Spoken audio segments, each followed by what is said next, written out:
actually tried to kill each other. I wouldn't say that. You thought about it. Well, so did you.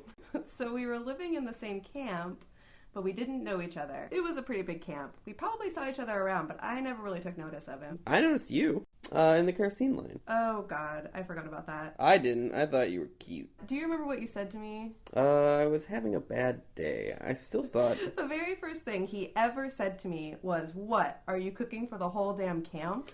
Yeah. I said that. But in my defense, I didn't know how many people you were looking after, and I'd been waiting for hours. I still thought you were cute. Whatever. Well, anyways, we didn't see each other again until after the camp got contaminated. And it was just down to her and me. But I didn't know if he was sick, and he didn't know if I was sick, and we both had the only guns. It was pretty intense. So we ended up standing there for hours, guns pointed at each other, until enough time passed that we realized we were both in the clear. And then she said, "Do you want to stay for dinner? I'm out of kerosene, but the line's pretty short." I can't believe I said that. That's horrible. And that's the story of how we met.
Paranoia was the worst part.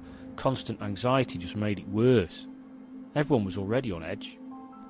Then the spore started spreading faster and faster, and before you knew it, someone who was your best friend just yesterday was threatening you with a baseball bat. "Where were you when so-and-so popped? What's that stain on your shirt? Motor oil, my ass. Get away from me. Get away from my tent and my food. Maybe I should kill you right now."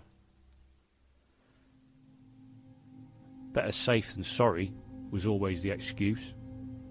So much so that some groups dedicated to helping the sick began carrying flags that said, "Better sorry than safe," which quickly got shortened to sorry safes. The sorry safes didn't last long though.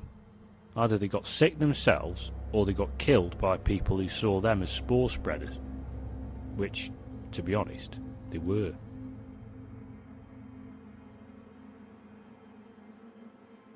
One day I realized I was alone. My parents were dead, my friends were dead, the camp was mostly dead. Those who weren't dead had gone off in search of the sanctuary island, which I thought was a myth at the time. So I stayed behind where I knew my surroundings. It was pretty damn lonely, I can tell you that. I remember trying to hide in an abandoned hotel, and it was getting dark, which I admit was stupid, but you get used to a way of life and you forget to take precautions, and there was this day that my usual hideout was unavailable. So, anyway, there was this hotel. A lot of the rooms had windows blown out. No good, but I figured there had to be something in there. Unfortunately, most of the intact rooms were taken, and nobody wanted to share. Nobody. I had no choice but to go down into the basement and just hope there wouldn't be any surprises. There was a married couple down there. They'd made a shelter out of some old lockers, and they were so kind. They were more than happy to share. And they even had some food. Oh my God. I was so relieved. I almost cried. But then I realized that the woman was smiling. A lot. Like, it hurt her face. The husband said, "I'm sorry," and blocked my path. He wasn't smiling. He wasn't even sick yet, but he knew what was going to happen. He'd known the whole time. How did you get out?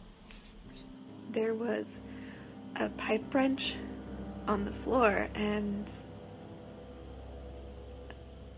I'd like to say that instinct took over, but I started with him.